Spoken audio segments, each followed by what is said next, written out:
Bonjour. Bonjour, est-ce qu'on m'entend? On t'entend, oui. C'est trop de stress.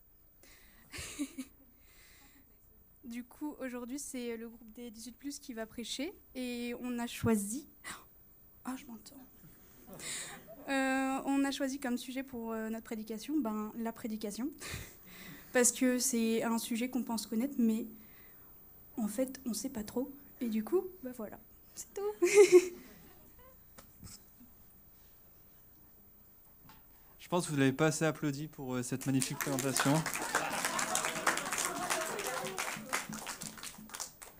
Excusez-moi.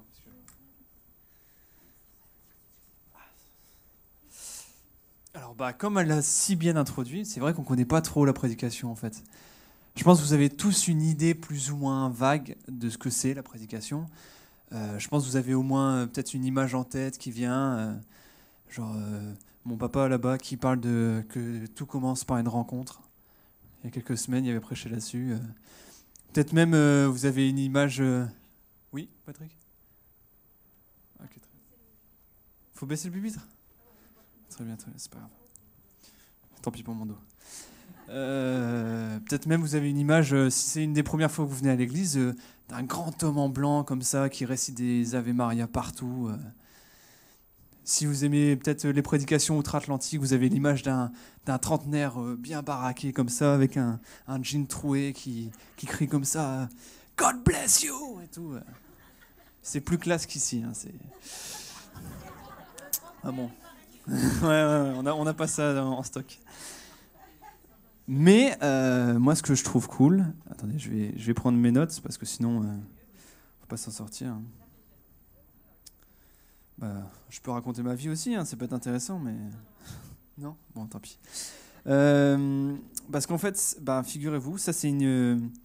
comment dire? C'est une habitude que j'ai pris de mon père.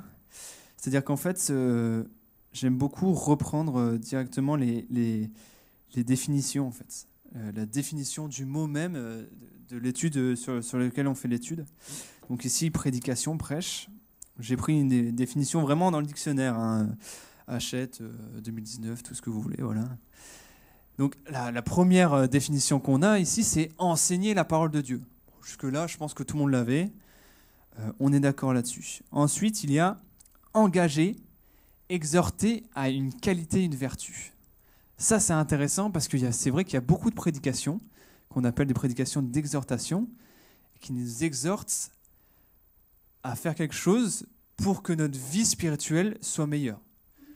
Donc, je ne sais pas, je donne un exemple la semaine dernière, Romain. Avec Dieu, tout est plus simple. Ça nous exhorte à simplifier notre vie spirituelle pour que, justement, on puisse se rendre compte qu'avec Dieu, en fait, il n'y a pas besoin d'aller par 4 chemins, etc. C'est direct, parce que Dieu, c'est un Dieu direct, c'est un Dieu simple. Troisième définition qu'on a ici, c'est moraliser, faire des remontrances, discourir de façon ennuyeuse. Ah là, c'est plus violent, hein, tout de suite. Non, mais ça, c'est intéressant aussi parce qu'en fait, j'ai découvert ça il n'y a pas longtemps. En fait, dans le langage courant, et de plus en plus, quand on parle de quelqu'un qui fait un sermon, quelqu'un qui fait une prêche, et en fait, directement, dans le monde, hein, on associe ça à quelque chose d'ennuyant. Voilà, exactement. Que celui qui n'a jamais bâillé sur un banc d'église me jette la première pierre. Après, ça, c'est un autre sujet, mais bon... C'est peut-être parce qu'en fait, finalement, notre attitude est plus passive qu'active. Justement, j'en parlerai après, t'inquiète pas. Et oui, comme elle le disait, justement, voilà ce que je voulais dire, enfin, pour finir cette intro, c'est une remontrance. Ça sous-entendrait que, là, ici, quand on est au micro, directement, c'est des reproches, tout ça, exactement. Mais moi, je veux rappeler une chose. Le prédicateur qui est ici, et donc, du coup, là, ici, on s'inclut tous dedans, on est les premiers auditeurs de ce qu'on dit au micro. Et ça qui est important, c'est qu'en fait, c'est pas tellement une remontrance, c'est une remarque globale sur l'attitude générale de l'Église. Et c'est ça qu'il faut aussi retenir. C'est pas forcément quelque chose en fait de négatif. C'est pas des points négatifs, c'est des points à améliorer. C'est une nouvelle éducation. Bref. Donc tout ça pour vous dire qu'on va vous parler de la prédication. On va vous parler de qu'est-ce que c'est vraiment la prédication, est-ce que ça nous sert dans la vie, etc. On va découler ça.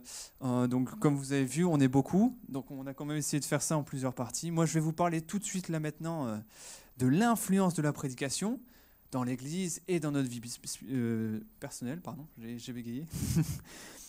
Ensuite, les deux demoiselles ici, les deux sœurs, vont nous parler de l'influence du prédicateur.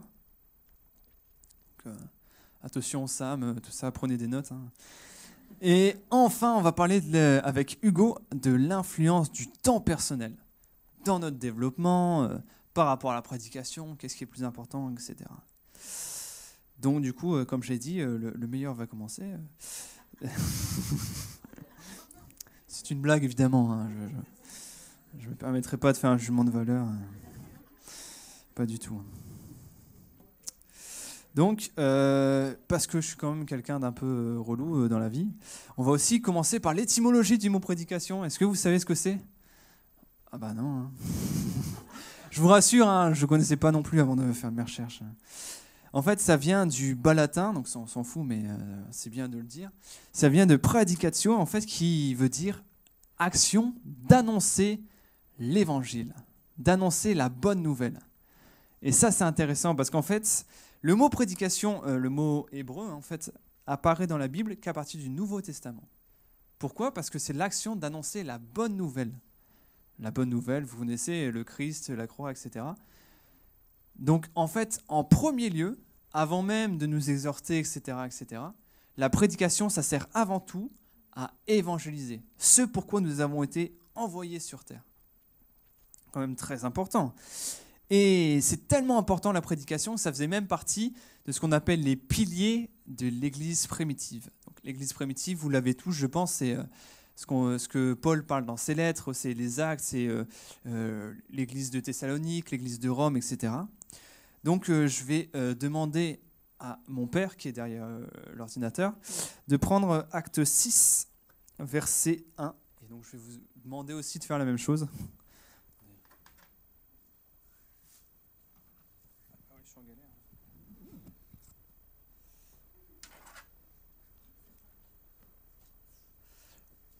Acte 6, on l'a, c'est très bien. Alors en fait, c'est ici Pierre qui parle. Donc Pierre que vous connaissez tous, hein, Simon-Pierre, l'apôtre.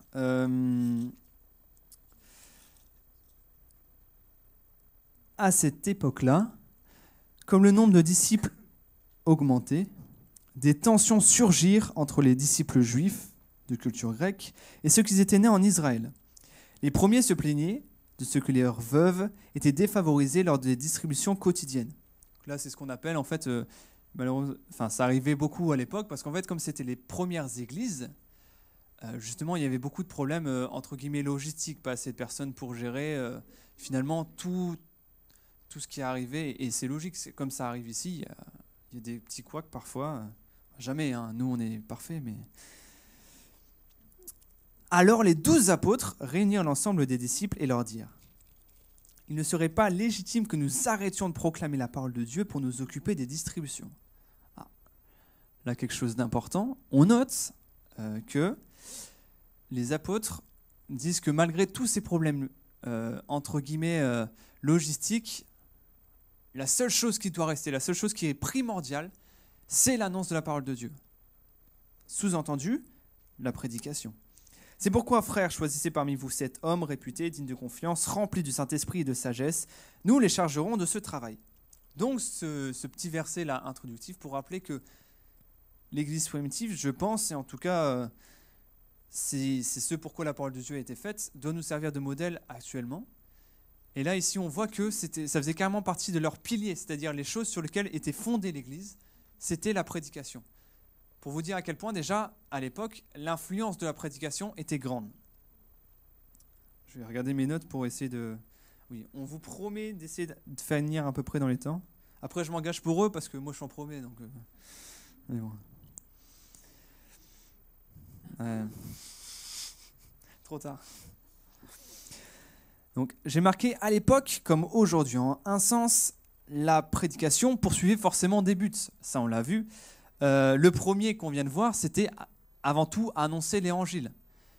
à chaque fois que le Nouveau Testament parle de ça, on a tous des images aussi pareilles de Jésus qui parle à une foule, 3000 personnes qui, bim, d'un coup d'un seul croient en lui. Et ça, c'est beau. Ça. Moi, j'aurais envie que, encore aujourd'hui, tous les jours, on parle, 3000 personnes qui croient au Seigneur, et ça serait magnifique. Bon, c'est pas tout à fait ça, mais on y croit. Hein. Non, je vais vous parler maintenant du deuxième but, selon moi, que poursuit la prédication, c'est d'édifier l'Église. Édifier l'Église, on en parle beaucoup, et pareil, ça fait un grand mot en fait pour quelque chose qui est quand même assez global. Si on revient en fait à la définition même de prédication, mais cette fois-ci en prenant juste toutes les occurrences qu'on a dans le Nouveau Testament, donc il y en a une soixantaine, donc on a le temps de chercher. En fait, la prédication, il y avait besoin de 3 choses principales. Un orateur qui parle donc à un auditoire. Jusque-là, on l'a tous, tout est logique. Il fallait qu'il y ait un message qui soit véhiculé, parce que si on parle pour rien dire, c'est de la rhétorique. Hein. Et troisième chose, il fallait, et ça c'est important, que l'auditoire, après le message, ait une réponse. Pas forcément une réponse entre guillemets par des mots, une réponse verbale, des fois c'est juste une attitude, quelque chose. Mais ce qui est important, en fait, c'est que quand il y a prédication, il faut que l'auditoire en face qui est écouté, pas entendu, hein, écouté, attention, puisse en ressortir quelque chose pour sa vie personnelle. Et ça, c'est important parce que je sais que, encore une fois, moi le premier, des fois ça nous arrive malheureusement d'arriver le dimanche à l'église et de ressortir sans avoir forcément fait l'effort de comprendre ce qui était dit, et au-delà de comprendre, d'appliquer ce qui était dit dans notre vie, parce que parfois c'est pas facile, parce que parfois c'est la chair qui nous reprend au-delà de l'esprit. On connaît tous ces problèmes. Et justement, pour vous rappeler l'influence de la prédication, en fait, si on arrive à rester attaché à ce qui est dit le dimanche matin, et aussi évidemment la semaine, dans les différentes rencontres qu'il y avait avant les tracasseries sanitaires que vous connaissez, en fait, c'est finalement tellement important qu'on peut arriver, nous, à en ressortir des vérités et à grandir spirituellement. Et c'est ça qui est important. En fait, édifier l'Église, moi en tout cas je le vois comme ça, c'est quand tous ensemble on arrive à grandir spirituellement. Dans la communion fraternelle, on arrive à grandir. Merci. Donc j'ai noté, si vous voulez, mais ça on ne va pas le prendre ensemble, mais des versets qui nous montrent ça justement, qui montrent à quel point l'Église déjà à l'époque était édifiée par ce qui était dit, par ce que disaient les apôtres, les prédicateurs. Donc acte 2, versets 14 à 41, acte 13, versets 32 à 42, et j'ai marqué un troisième, 2 Corinthiens 5, verset 18. Donc ces 3 passages qui nous montrent justement l'importance et l'impact de la prédication dans la vie de ceux qui écoutaient cette prédication justement. On va prendre donc mon deuxième verset, 1 Thessaloniciens 2, versets 11 à 13. Vous avez vu d'ailleurs, j'ai une Bible du Semeur pour ceux qui notent les versions. Voilà, on ne sait jamais. Hein.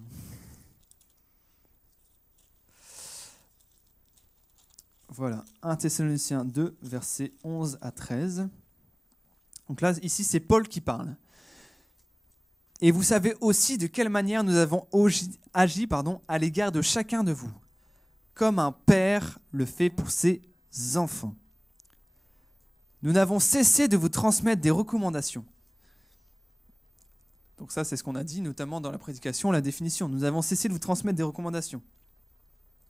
De vous encourager et de vous inciter à vivre d'une manière digne de Dieu qui vous appelle à son royaume et à sa gloire. Ça, c'est marrant, c'est moins marqué dans le dictionnaire Hachette.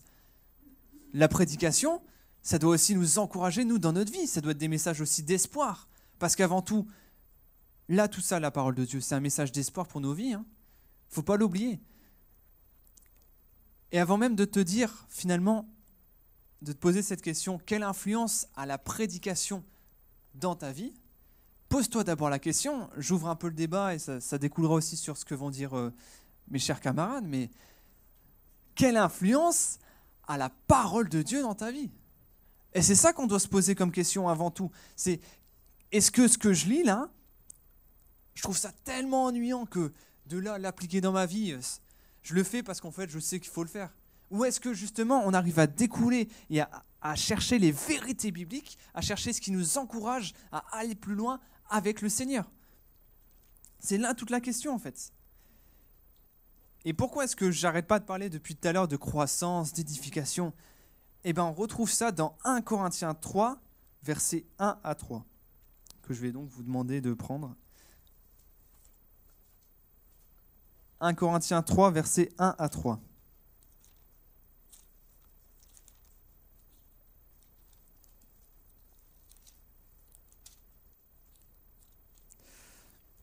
Ici, c'est encore une fois Paul qui parle à l'église de Corinthe. Je note pour le contexte parce que c'est très important. L'église de Corinthe, à l'époque, avait une attitude, comme il le dit très bien Jonas, pas gentille. C'est-à-dire qu'il y avait de gros problèmes d'adultère, de problèmes en fait finalement qui pouvaient faire que les personnes, les membres de l'assemblée, ne pouvaient pas avancer spirituellement. Parce qu'en fait, leur vie était tellement déréglée à côté que peu importe toutes les prédications qu'ils écoutaient, ben, ça ne pouvait pas fonctionner en fait. Si on a une vie déréglée, si notre vie n'est pas en ordre de base, on ne peut pas se permettre d'avancer en fait. Ça ne fonctionne pas. C'est pour ça que Paul, avec toute la verve qui le caractérise, hein, vraiment, il n'y va pas avec le dos de la cuillère, comme on dit. En réalité, frères et sœurs, je n'ai pas pu m'adresser à vous comme à des hommes et des femmes conduits par l'Esprit. Déjà, ça commence bien. Là, il vient de les traiter assez violemment. J'ai dû vous parler comme si vous étiez des hommes ou des femmes livrés à eux-mêmes, comme à des petits-enfants en Christ. Ça, c'est intéressant parce que on parle de croissance spirituelle et donc il fait la métaphore avec la croissance finalement qu'on a tous. En fait, exactement, croissance naturelle. Il compare les chrétiens de Corinthe à des enfants en Christ. Je pense que c'est aussi un peu pour adoucir son propos parce que, rappelez-vous, il a quand même dit des hommes livrés à eux-mêmes. Donc c'est comme s'ils n'avaient pas de foi du tout. Comme si c'était finalement, ils n'avaient eu aucune nouvelle naissance. Ce qui est encore une fois hyper violent. Je vois mal Sam qui arrive au micro comme ça et qui dit « Je suis désolé, mais vous êtes tous des athées en fait. » Ce serait hyper violent. Et là, justement, c'est pour ça qu'il parle, je pense, et qu'il prend cette métaphore-là des petits-enfants dans la foi en Christ. Et il continue du coup dans cette métaphore-là en disant « C'est pourquoi je vous ai donné du lait et non de la nourriture solide. » Pareil, je suis persuadé que Priscille, à son bébé là, elle ne va pas donner une côte de bœuf. Ça ne serait pas logique. Ça n'aurait aucun sens. Et le pauvre enfant, déjà... Bref. C'est pour ça aussi que la personne qui est au micro et la personne qui prêche, d'une manière générale, elle ne peut pas se permettre de directement aller dans des points précis de la parole de Dieu, même si c'est super intéressant, mais ça n'aurait aucun sens. Parce que de base, il faut commencer par les bases. Et ensuite, on peut se permettre de augmenter le niveau quelque part. Et c'est même par rapport à nous-mêmes, savoir où est-ce que sont nos limites. Si quelqu'un vient d'arriver à l'assemblée, et au bout d'une semaine, il fait les parcours bibliques niveau 2, ça n'aurait aucun sens, parce qu'il ne comprendrait rien, le pauvre. Et bien là, c'est la même chose. Si au bout de 10 ans de vie chrétienne, malheureusement, tu n'arrives toujours pas à comprendre des choses plus, entre guillemets, compliquées, et tu restes bloqué à des choses simples de la parole de Dieu, et bien... c'est là où il faut se poser des questions et se dire, mais en fait, qu'est-ce qui cloche? Est-ce que finalement, quand je suis là le dimanche matin, je suis spectateur ou je suis acteur de mon culte? Je suis spectateur ou acteur de ma célébration? C'est là le plus important aussi, et c'est ça qu'il faut se poser des questions. Même si c'est des questions qui ne font pas forcément plaisir à entendre. Mais c'est ce qu'on appelle justement une remise en question, voilà, exactement. Je vais finir par ce passage Matthieu 13, verset 52, avant de laisser place donc... à Lisa et Clara.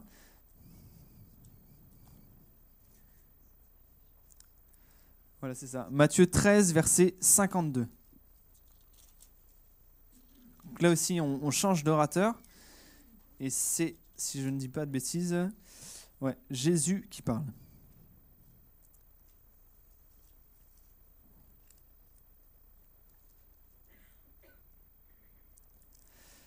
Alors Jésus conclut. Ainsi donc, tout spécialiste de la loi qui était instruit des choses qui concernent le royaume des cieux est semblable à un père de famille qui tire de son trésor des choses nouvelles et des choses anciennes.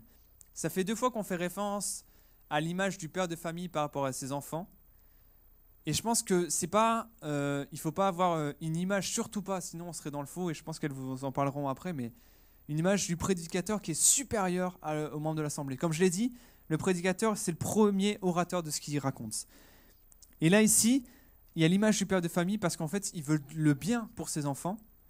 Et justement, il va chercher des trésors. Il va chercher des trésors pour ensuite les redonner à l'Assemblée. C'est une transmission, en fait.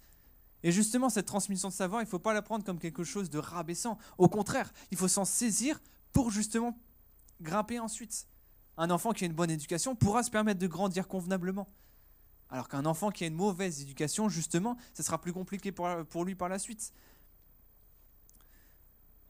Je vais juste finir en vous lisant, notez-le simplement, on ne va pas le prendre là ici, en version parole vivante cette fois-ci, 1 Corinthiens 2, versets 4 à 5. Donc là, c'est Paul qui parle. « Mon message n'avait certes rien d'un discours éloquent ou d'un raisonnement habile. Je n'ai pas voulu vous convaincre par des paroles persuasives ou des arguments subtils. Si ma prédication agissait en vous comme elle le devait ni aux artifices du langage, ni à des raisonnements propres à entraîner l'adhésion des gens. Toute mon efficacité était due à l'action puissante de l'Esprit de Dieu, car il fallait que votre foi soit vivante, non sur la sagesse humaine, mais sur la puissance de Dieu. » Je vais finir par ce verset parce que ça va aussi introduire ce que vont dire Lisa et Clara derrière moi, mais là, ce que Paul dit, c'est que lui-même, même s'il parlait bien ou pas, en fait, j'en sais rien en soi, mais le plus important, c'est que quand un prédicateur parle, c'est plus le prédicateur qui parle, c'est Dieu qui parle à travers lui. Et c'est là où, justement, on doit avoir encore plus d'attention sur ce qu'il raconte. Parce que c'est Dieu qui nous parle directement quelque part. Exactement. Et on ne peut pas rester passif face à ça, en fait. Et c'est sur ça que je veux conclure. Voilà. L'influence de la prédication sur nous, elle doit être énorme. Elle doit justement pouvoir nous permettre de nous édifier nous-mêmes et d'édifier plus généralement l'Église. Mais il ne faut pas oublier que le prédicateur, c'est un simple homme et un disciple du Seigneur avant tout, qui fait ce que son Seigneur lui a demandé de faire. Merci de m'avoir écouté.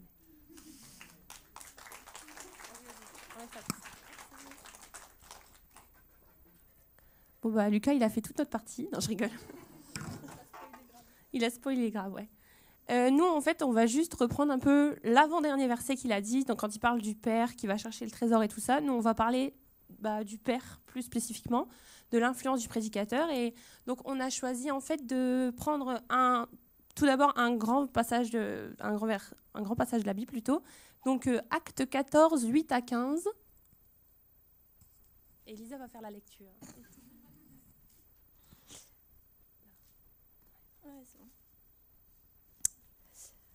À Lystre se trouvait un homme paralysé des pieds. Infirme de naissance, il n'avait jamais pu marcher. Il écoutait les paroles de Paul. L'apôtre fixa les yeux sur lui et, voyant qu'il avait la foi pour être sauvé, lui commanda d'une voix forte : « Lève-toi et tiens-toi droit sur tes pieds. » D'un bond, il fut debout et se mit à marcher. Quand ils virent ce que Paul avait fait, les nombreux assistants crièrent dans leur langue, le lycaonien : « Les dieux ont pris forme humaine et ils sont descendus parmi nous. » Ils appelaient Barnabas Zeus et Paul Hermès parce qu'il était le porte-parole. Le prêtre du dieu Zeus, dont le temple se trouvait à l'entrée de la ville, fit amener devant les portes de la cité des taureaux ornés de guirlandes et de fleurs. Déjà, il s'apprêtait, avec la foule, à les offrir en sacrifice. Quand les apôtres Barnabas et Paul l'apprirent, ils déchirèrent leurs vêtements en signe de consternation et se précipitèrent au milieu de la foule en s'écriant : « Amis, que faites-vous là ? Nous ne sommes que des hommes, nous aussi, semblables à vous. Nous sommes venus vous apporter une bonne nouvelle de la part de Dieu qui vous appelle à abandonner ces idoles inutiles pour vous tourner vers le Dieu vivant, qui a créé le ciel, la terre, la mer et tout ce qui s'y trouve.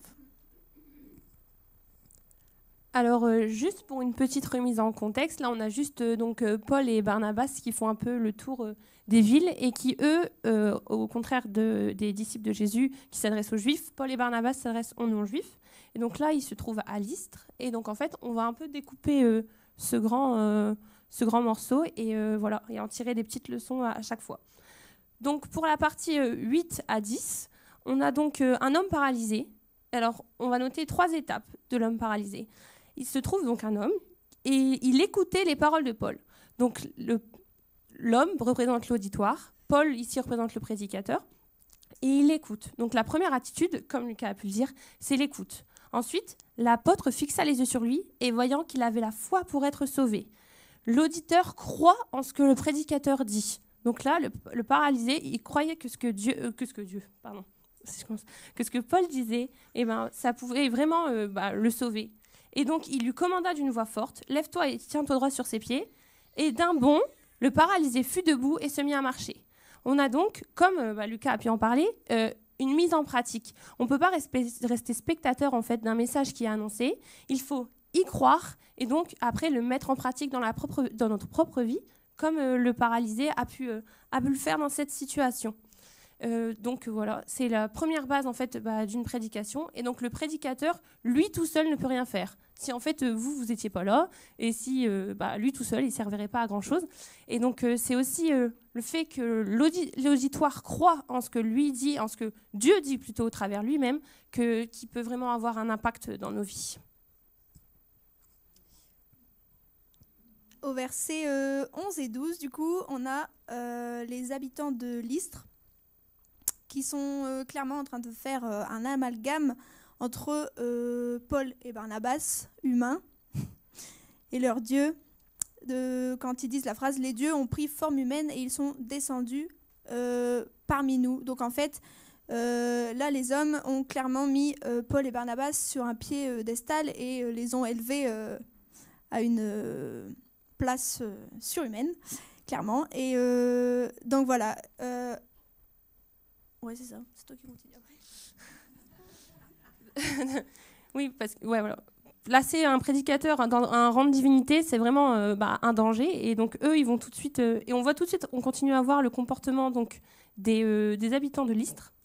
Verset 13. Le prêtre du dieu Zeus, dont le temple se trouvait à l'entrée de la ville, fit amener devant les portes de la cité des taureaux. Et les taureaux, ils sont ornés de guirlandes et de fleurs. Et déjà, ils s'apprêtaient avec la foule à les offrir en sacrifice. Alors, on retrouve il y a toujours deux choses qui sont en lien. Quand il y a une idée d'idolâtrie, il y a toujours une notion de sacrifice, tout le temps. Et donc là, on voit que c'est les taureaux qui veulent être sacrifiés pour ces dieux. Et les taureaux, ils ont été ornés. Et il ne faut pas croire, encore aujourd'hui, même si sacrifice d'humains, d'humains, pardon, pas du tout. Le sacrifice d'animaux, parce que je pensais sacrifice d'humains. Sacrifice d'animaux, c'est plus trop répandu parmi nous, même si ça existe encore. Et en fait, nous, on est appelés à être un sacrifice vivant pour Christ. Donc en fait, on peut aussi là faire le parallèle. C'est que nous, comme là les taureaux étaient ornés de guirlandes et de fleurs, ils ont mis des apparats sur le taureau. Nous aussi, on doit mettre des apparats pour être beaux face à Jésus, face à Dieu, pour avoir une belle vie aussi. Et c'est surtout cette belle vie, elle est possible que quand on décide de se sacrifier pleinement, de sacrifier tous les domaines de nos vies pour que Christ vraiment puisse prendre toute la place. Et donc c'est pour ça que là, ils font vraiment un amalgame dans le sens où ils vont sacrifier des taureaux pour, entre guillemets, Zeus et Hermès, qui pensait être donc Paul et Barnabas. Et donc, mais en fait, c'était pas du tout la volonté de Paul et Barnabas, parce que eux, ils veulent vraiment parler du sacrifice en tant que personnes, sacrifions nos vies. Et c'est parce qu'en fait, il y a que en vrai, notre seule idole, ça devrait être Dieu, personne d'autre. Et il faut faire attention parce que même dans notre quotidien, notre culture, on peut mettre facilement on me parle vite des jeux vidéo, des séries, de tout ça qui nous donne trop de temps. Du sport aussi, je disais même que je dise de sport. Le sport, c'est pas trop dans ma vie comme ça, donc enfin bref, qui prend trop de vie, alors trop de place dans nos vies. Et donc en fait, mais ça peut aussi être dans une société, surtout chez les ados, c'est des personnes, des chanteurs, et en fait ils ont vraiment une place et on leur sacrifie beaucoup de temps.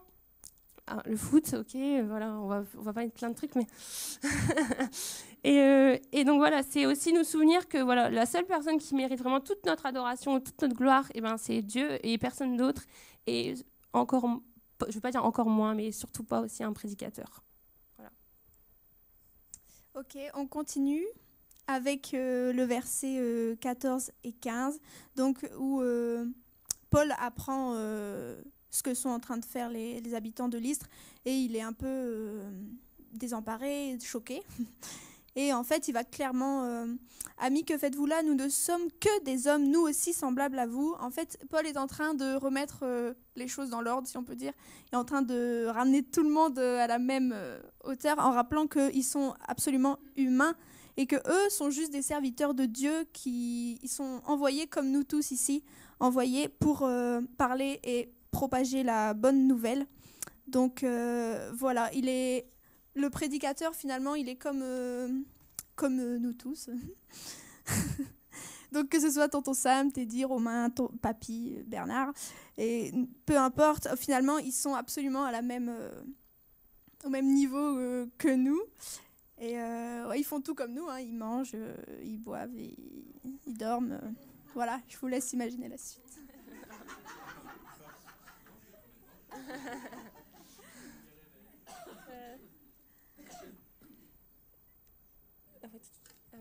Donc voilà, et que leur seul but, donc Paul et Barnabas, c'était d'annoncer que c'est seul Dieu qui mérite toute l'adoration, et donc surtout pas Paul et Barnabas. Tout comme nous, là, on pourrait pas dire que c'est nous, là, ce qu'on dit, qui mérite la gloire du tout. Comme Lucas l'a dit dans son dernier verset, voilà, nous, nos phrases et tout ça, on essaye de faire au mieux, mais c'est vraiment Dieu qui parle au travers nous qui est important. Et donc c'est ma grande phrase, il faut pas que je me trompe, c'est le contenu qui est important et pas le contenant. Voilà, c'est comme tout en fait dans la vie. Le contenant est moins important, c'est le contenu qui est la base. Pareil pour un bon livre ou une personne, voilà, elle peut être très belle à l'extérieur, mais voilà, moins belle à l'intérieur. Et inversement d'ailleurs, hein, très belle à l'intérieur et moins belle à l'extérieur. Et sinon, je peux prendre aussi l'exemple d'un musicien et d'un instrument. Je veux dire, on dit souvent les instruments de Dieu. Et en fait, si vous allez à un concerto ou une super violoniste qui joue, le violon ne va jamais être glorifié. C'est la personne qui joue qui va l'être. Et donc là, c'est Dieu en fait qui joue de nos instruments en parlant au travers nous. Et donc souvenons-nous que l'instrument n'est jamais à glorifier, mais le musicien. Voilà, le musicien en premier lieu. Et c'est moi qui continue, pardon. Et alors quand l'homme, parce que il faut faire attention, on a choisi aussi de beaucoup parler quand même du prédicateur, parce que vous allez peut-être dire que tout ce qu'on a dit vous le saviez déjà, mais en fait il y a quand même dans notre société beaucoup de déviance. Avec, je ne veux pas choquer, mais des gourous, des faux prophètes. Et vous allez aussi en retrouver déjà dans la Bible. On ne va pas le lire là, mais si vous êtes intéressés, c'est dans 1 Timothée 1,3 et Tite 1,11. En fait, il y a beaucoup de déviance. Déjà, on a l'image du prédicateur, comme a pu aussi le dire Lucas, outre-Atlantique. Ici, elle peut être aussi très différente. Et donc, voilà. L'important, toujours, c'est de bien se rappeler que c'est le message qui va être passé, qui va être beaucoup plus important, parce que je sais que moi qui suis aussi pas mal sur les réseaux sociaux de prédicateurs américains, ils sont très dans le prédicateur star, et donc il faut faire très attention à pas les mettre sur un piédestal plus haut que le pied où ils devraient être. Voilà. Donc en conclusion, on se rappelle que du coup le message est bien plus important que le messager. Et qu'en fait, le prédicateur, faut pas le mettre sur un piédestal parce qu'il est simplement en train de servir Dieu, et que le mettre sur un piédestal, ça glorifierait le prédicateur, alors que nous, la personne qu'on veut glorifier, c'est Dieu lui-même qui se sert de nous. Et j'aimerais terminer par un passage dans 1 Corinthiens 3, verset 5.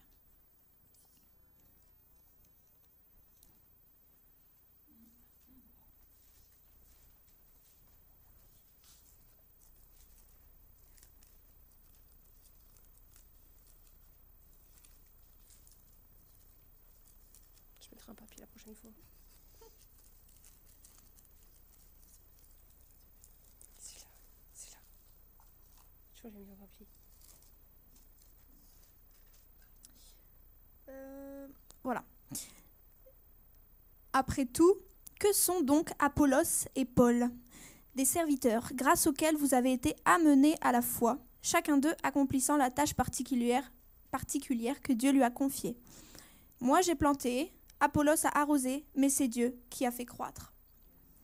Donc voilà, on voulait terminer par ce passage pour appuyer le fait que finalement les prédicateurs non, ils plantent et ils arrosent, et en fait finalement au travers d'eux c'est toujours Dieu qui fait croître, et c'est pas eux qui vont toucher les cœurs, mais c'est Dieu qui touche les cœurs au travers d'eux. Et je voulais continuer aussi au verset 7. Donc ça illustre en fait ce que je viens de dire. C'est peu importe en fait qui plante et qui arrose, ce qui compte, c'est Dieu qui fait croître. Celui qui plante et celui qui arrose sont égaux, et chacun recevra son propre salaire en fonction du travail accompli.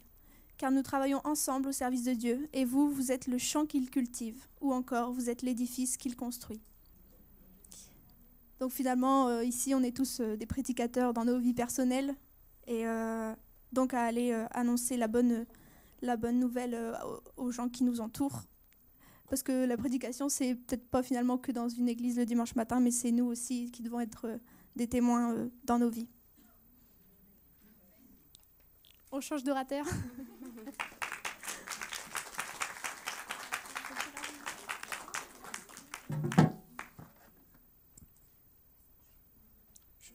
Je promets d'aller vite. Ou de ne pas prendre trop de temps. Le passage avec Paul et Apollos que Lisa et Clara ont parlé là, ça me faisait penser qu'au final, comme elles l'ont fait ressortir, ce qui compte le plus, c'est le message de Dieu plutôt que celui qui l'apporte. Et on a un verset du coup qui moi m'a fait penser à ça. C'est Matthieu 4, verset 4. Je sais pas si Teddy, tu veux l'afficher, s'il te plaît.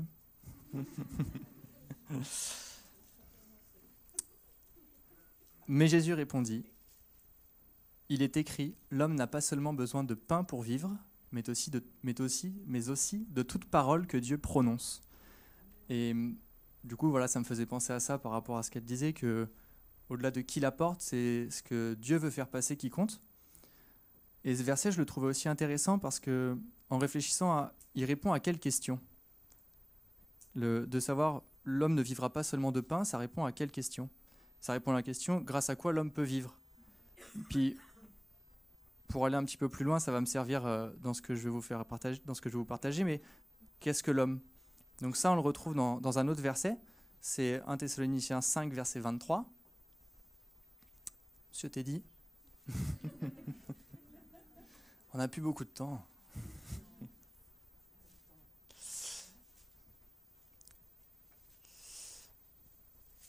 Alors je vais prendre plutôt la fin.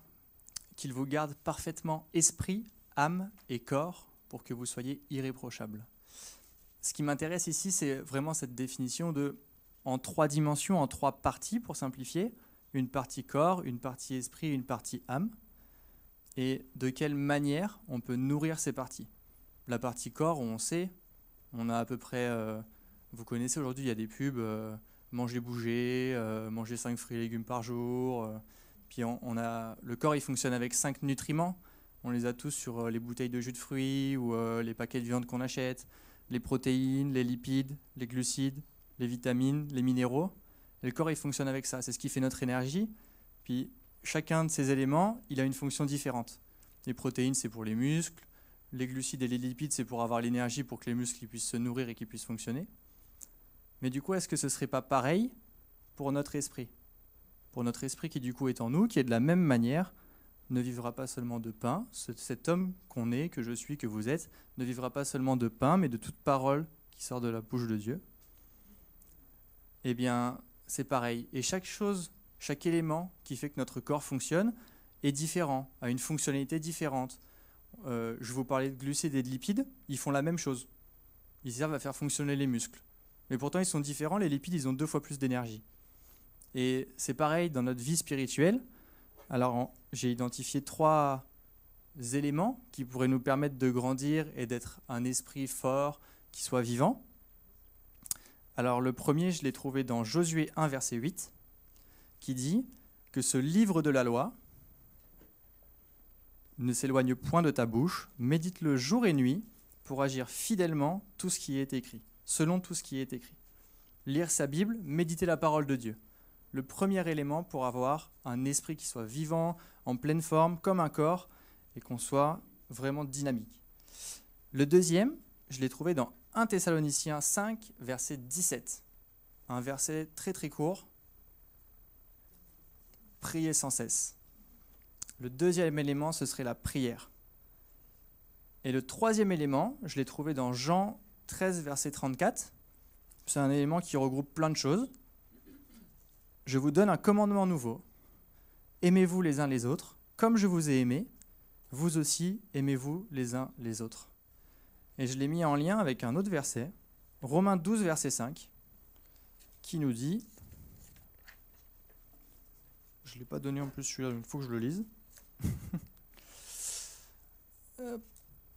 Nous qui sommes plusieurs, nous formons un seul corps en Christ et nous sommes tous membres les uns des autres. Le troisième élément, il est vraiment global. Ce serait à la fois stand du dimanche matin, ce serait tout ce qui est la communion fraternelle, les réunions de prière, le service, tout ce qu'on pourrait faire plutôt ensemble avec les frères et sœurs de l'Église.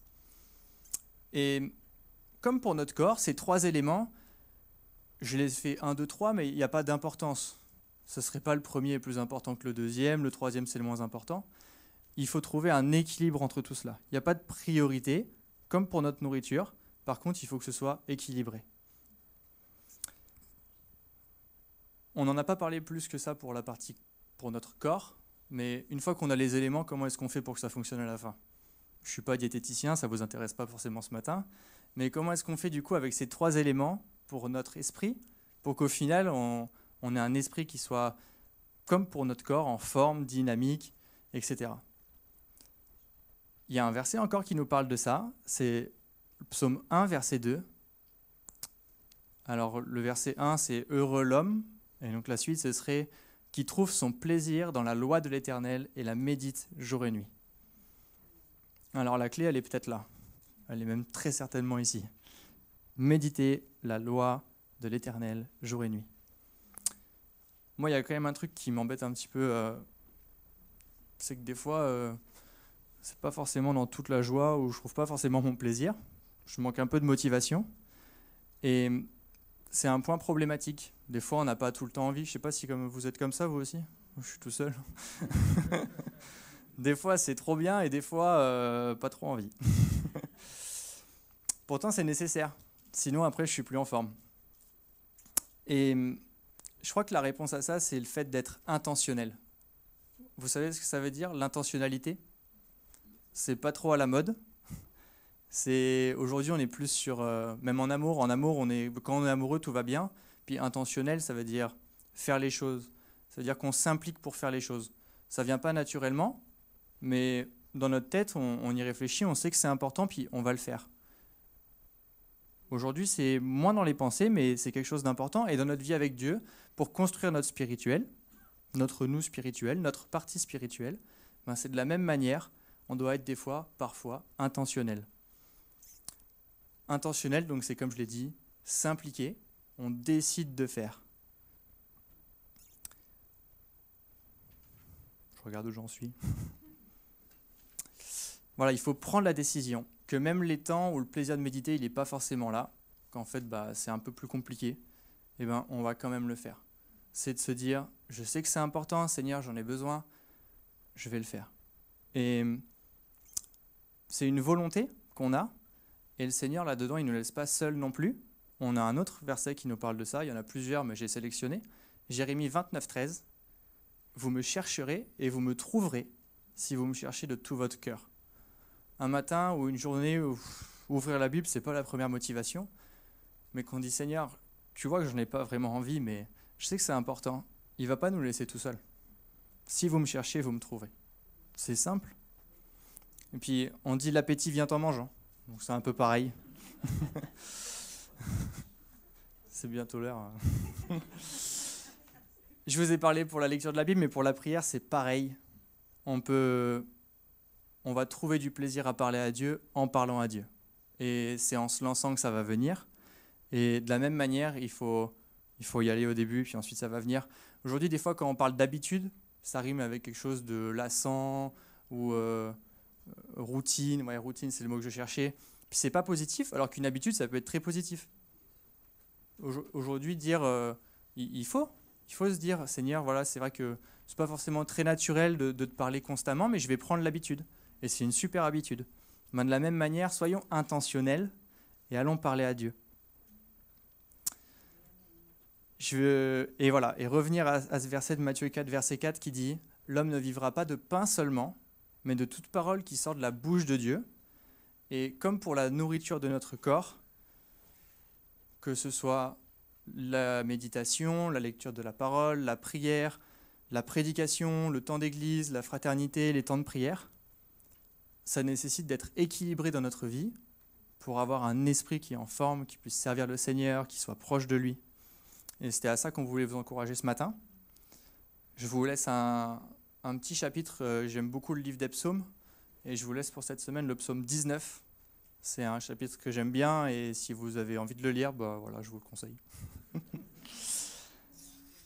Et je ne sais pas si vous vous rappelez le tout premier chant qu'on a chanté ce matin. Ouais, Seigneur, façonne-moi, tu es le potier. Et je crois que c'est une prière qu'on peut aussi avoir quand on est un peu moins motivé des fois à aller vers lui. Voilà. On voulait juste chanter un petit chant quand même à la fin. On fait ? Je repasse le micro pour le chant. Papa, est-ce que tu peux venir, s'il te plaît? Donc on voulait chanter le chant qui dit « Cherchez d'abord le royaume de Dieu et sa justice, et toutes choses vous seront données en plus. » Donc c'est pas nous qui chantons, hein, vous chantez avec nous.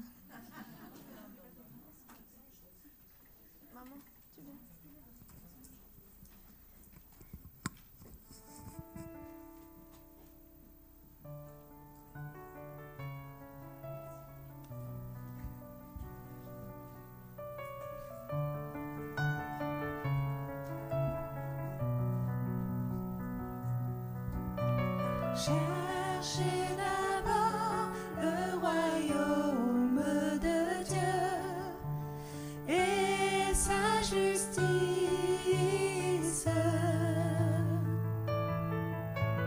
et toutes choses vous seront données en plus. Alléluia, alléluia.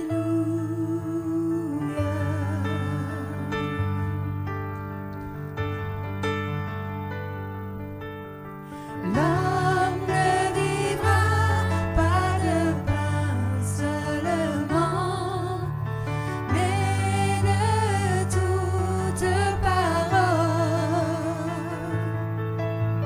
qui sortira de la bouche de Dieu.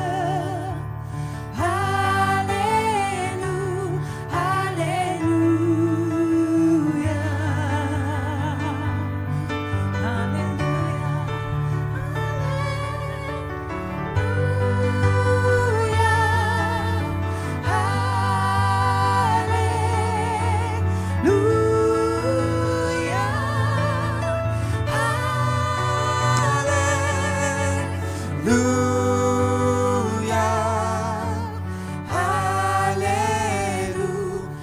alléluia. Reprenons ensemble, si vous voulez bien. Cherchez d'abord, cherchez d'abord.